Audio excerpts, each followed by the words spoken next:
আসসালামু আলাইকুম। কি অবস্থা সবার?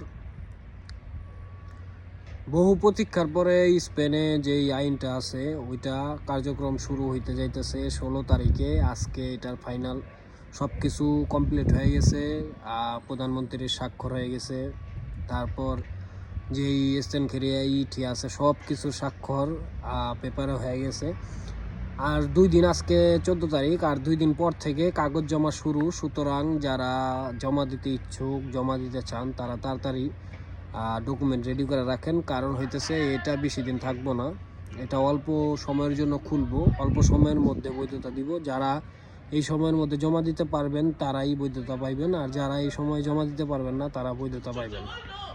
সুতরাং সবাই সবার ডকুমেন্ট নিয়ে আসেন, সবাই সবার ডকুমেন্ট, এখানেও কাজ আছে, এখানেও আনার পরে অনেক কাজ করতে হয়। তো সব কিছু রেডি করে রাখেন। রেডি করে রাখার পরে 16 তারিখে আর 2 দিন পরে ভালো একটা উকিল ধরেন, উকিল ধরে তারপরে জমা দেন। ইনশাল্লাহ আপনার কাগজ হয়ে যাবে।